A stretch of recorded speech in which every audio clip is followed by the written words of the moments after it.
everyone, we are the Group 4 of BEd2B, Individuals with Disability Education Act, and we are the reporter for today. Before we start, I'll give some important disability facts. 1. More than 1 billion people around the world are affected with some types of disability. 2. Over 15% of the world population is disability affected. 3. Lower income societies have higher rate of disability. And now, Ms. Gongon are firstly talk about In RA 7277 Act, provide the rehabilitation of self-development and self-reliance of disabled person. Individuals with disability persons are those who have long-term physical, mental, intellectual, or sensory impairments that substantially limits one or more major life. Disabled persons has rights that no one disabled person shall be denied access to opportunities for sustainable employment. So, sabi dito, yung mga disabled person daw, sila yung dapat na binibigyan natin ng atensyon. Sila dapat yung pinupush natin na magkaroon ng positive mind o positive thinker. Dapat pinupush natin sila na gawin yung mga bagay na to na kumbaga hindi sila ma-out of ma-out of place sila. Dapat iparamdam natin sa kanila na belong sila. Kumbaga, tulad na lang halimbawa sa pag-a-apply ng trabaho, dapat hindi natin sila ina-against. Kumbaga, bigyan natin sila ng equal opportunities para maipakita nila yung mga kaya nilang gawin. So, dapat iparamdam natin sa kanila na hindi sila nag-iisa at kayang-kaya nilang gawin yung mga bagay na nagagawa natin ng mga normal para hindi nila maramdaman na kumbaga ay hindi ko kaya to. Kailangan dapat palagi nilang maisip na kaya ko dahil kaya ko. The Individual with Disability Education Act was enacted by the federal government to ensure that all children with disabilities are provided with equality of educational opportunity, full participation, independent living, and economic sufficiency. Originally adopted in 1975 and amended in 2004, the idea aims to curb educational problems associated with low expectation and sufficient focus on alternative research, teaching methods, and tools.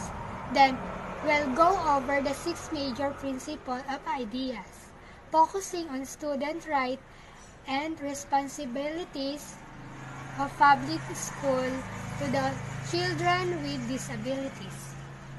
Pre-appropriate public education. Under the idea, every child with disability is entitled to free appropriate public education.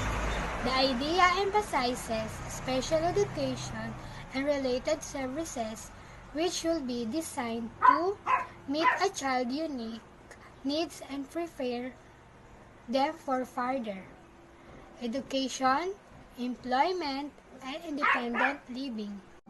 Furthermore, courts have held that idea requires the school to prepare individualized education plan, which confirm meaningful educational benefits to children with disabilities.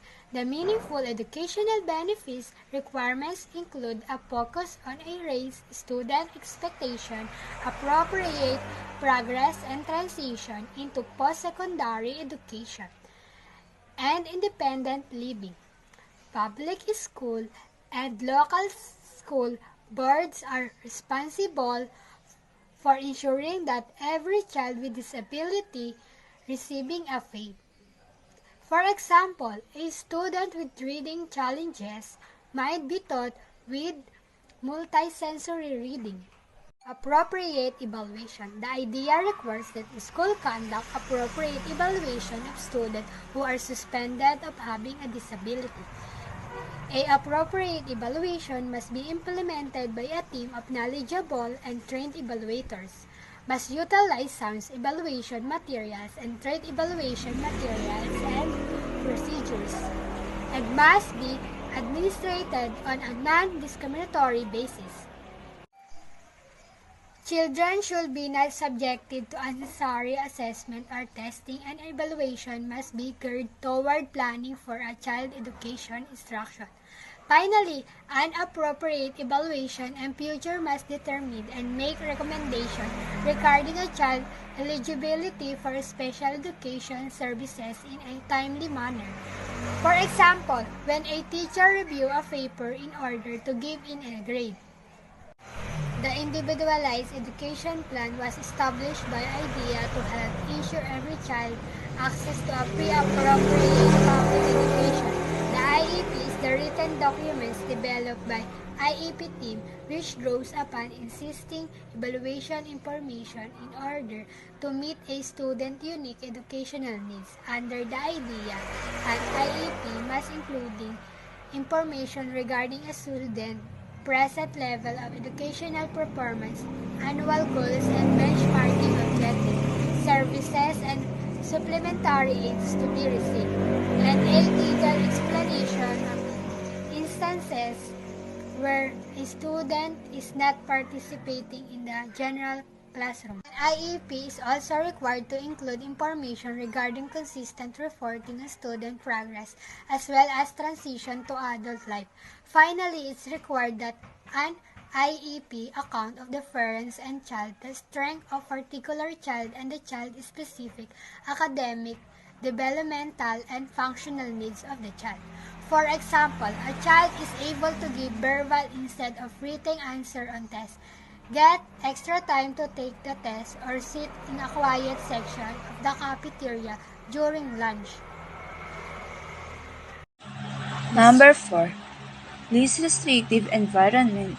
The IDEA places a strong emphasis on placement in a general education setting. Under the IDEA, a student is guaranteed placement in the least restrictive environment possible. Therefore, an IEP team must explore a number of alternatives for enabling a student to participate in the general education classroom. This may include classroom modifications, supplemental aids and services, alternative instructional methods, and etc. If an IEP team determines that a student cannot be satisfactorily educated in a general education setting, then the team must make responsible efforts to determine the LRE for that students outside of the general education classroom. Number 5. Parent participation. The IDEA has a special provision for parent participation in placement decisions. Under these provisions, state educational agencies and local schools boards must ensure that the parents of a child with a disability are members of any group that makes decisions regarding the placement and LRE of that child. Parents have the right equal to the participation in this process and are entitled to notification of a plan, evaluation, access to planning and evaluation materials, and involvement in all meetings regarding their child's placement. Additionally, parents retain the right to refuse further evaluation of their child. Both students and parents must be invited to IEP meetings, and IDEA explicitly establishes a role for the parents as equal participant and decision maker. Number 6. Procedural safeguards. Finally, the IDEA establishes procedural safeguards to help parents and students enforce their rights under federal law. The primary purposes this requirement is twofold. Safeguards protect parental access to information pertaining to placement and transition planning, and procedures are put in place to resolve disagreements between parents and schools regarding the placement of a student.